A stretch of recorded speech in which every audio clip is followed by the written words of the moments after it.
Welcome back. If you're new here, we cover a lot of self-development, relationships, spirituality. Today we're going to be going over why girls don't like you. Maybe you're struggling with girls, maybe you haven't gotten any attention. We're going to go over a few of the reasons as to why this is probably happening. Now, fundamentally, usually always goes back to in this online space, well, you don't look good and you don't have a good personality and you're just screwed.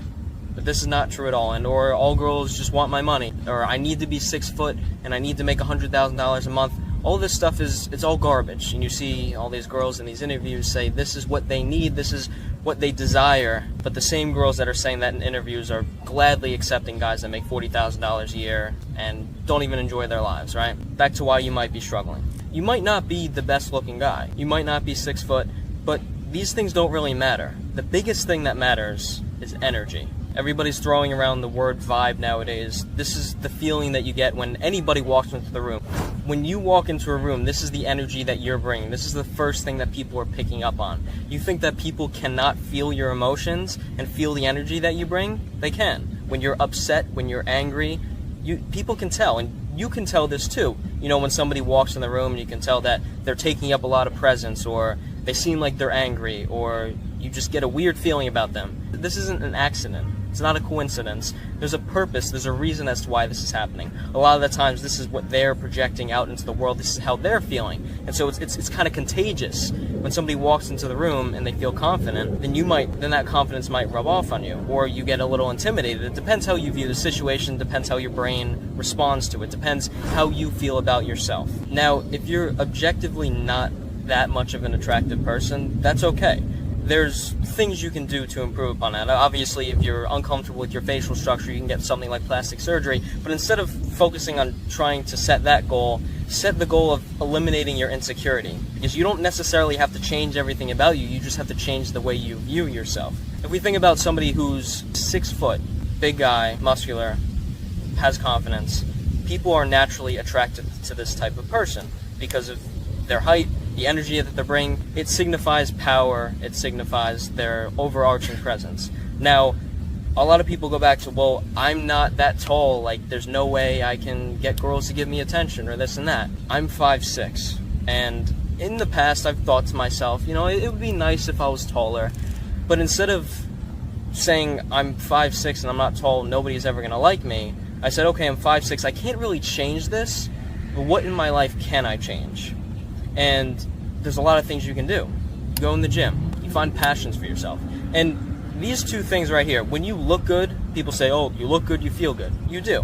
When you're following goals, when you have a job or you're in a business that you actually enjoy, when you have passions and hobbies for yourself, this translates to every other area of life. Because if you get your shit done during the day, you're enjoying yourself, you're enjoying your own presence, the work that you're doing. When you go out at night, when you go hang out with your friends, when you're in public, you feel better about yourself. Whereas on the flip side, if you just don't feel good about your body, you don't feel good about your mind, you don't enjoy your job, you don't enjoy the work you're doing, all of that energy gets taken with you when you go out at night, when you go hang out with your friends, when you're anywhere in public.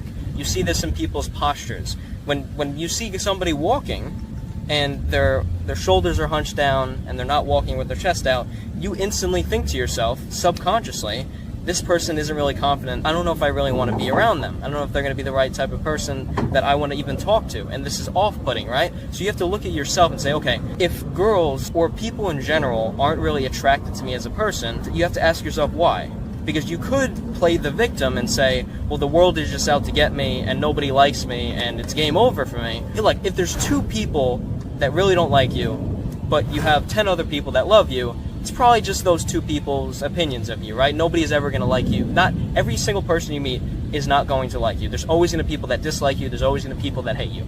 But if instead of 2 people not liking you and 10 people liking you, if those 12 people all don't like you, it's probably something within yourself. And this is okay. We're all starting from one point. We all have insecurities. We all have things that we're dealing with in our personal lives. And this often translates into our relationships and how we communicate with people, how we carry ourselves. And sometimes we're not even aware of what we're doing to be off-putting to other people. But first step is awareness. Just take a look and ask yourself, okay, nobody seems to like me. Why do I think that is? Well, okay, I don't really have any passions for myself. I just sit and I just play video games all day. I feel lost in my life. I don't enjoy the work I do. I'm in school. I hate going to school.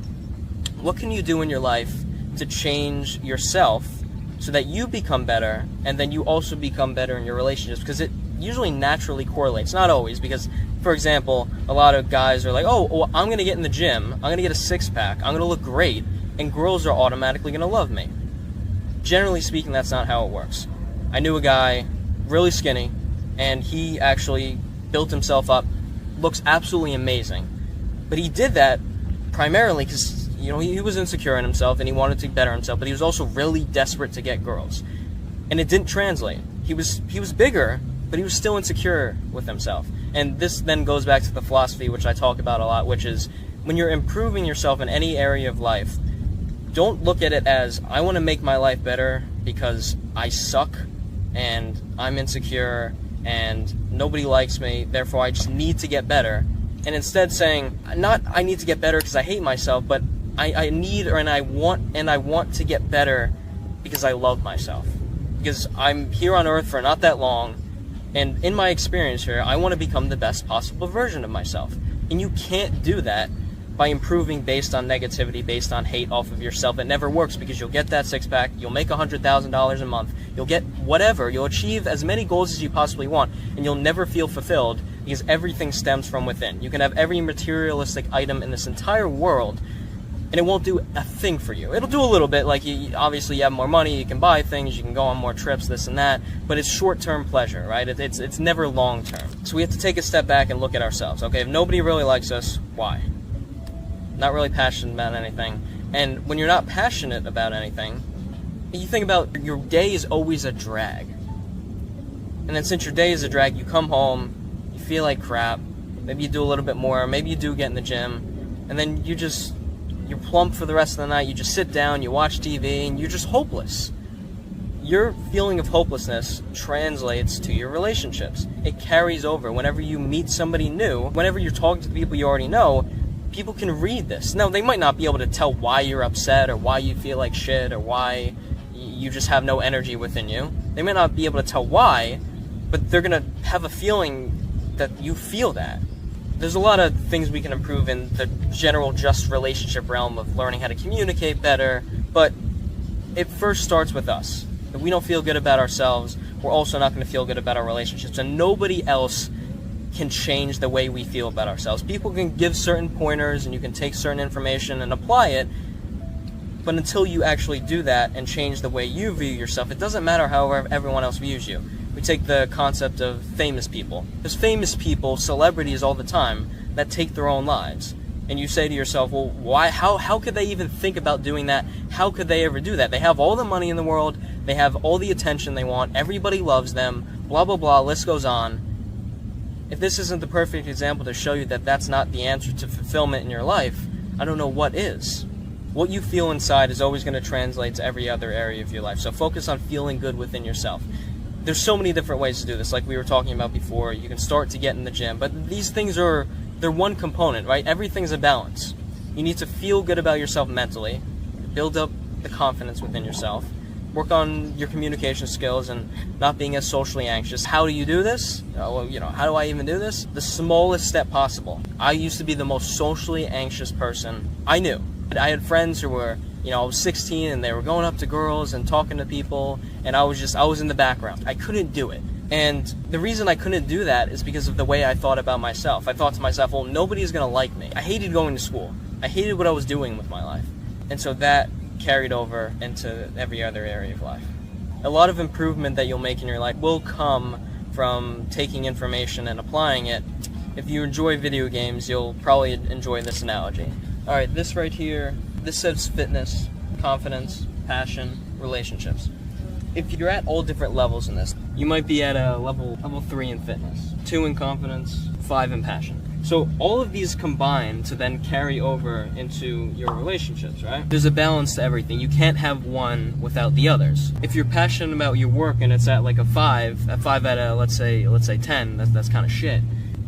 We changed the passion to an 8. Let's say you're really passionate about what you do. You're at an 8 out of 10 with that, but your confidence is a 2. Well, then it doesn't really matter, because you can be passionate on your own time, but when it translates to relationships and meeting new people and talking about yourself in any regard, or holding a conversation, it's going to be very difficult for you to do. But if you can develop the confidence, turn your confidence into an 8 or higher. When you talk about your passion, when you're confident, people actually pick up on that. And instead of you being super passionate, your confidence at a 2. You know, when you talk to people, you're going to be like, oh yeah, I do this and that. And it's like deep down you really love it, but you don't have the confidence to talk to people about it. And if you're generally confident in your passion, but then your fitness is a 3 and you just feel like shit about the way you look, then that's always going to be in the back of your mind. It's always going to take a drag. Now, listen, we're never going to be perfect. Generally speaking, we can become a lot more insightful and a lot more comfortable within ourselves, but we're never going to be perfect human beings. Our fitness is never going to be an 11 out of 10. Confidence is going to be an 11 out of 10. Passion isn't going to be an 11 out of 10 all the time. Now, at points in our lives, they will be, and the goal is to keep these all in line with each other as much as possible. But when one inevitably falls short just because of some life circumstance, at that point it won't destroy your entire world because you've already been constantly improving and you know you can get yourself back up to that space. You focus on these 3 things, not only will girls find you more attractive, but everybody in general will as well.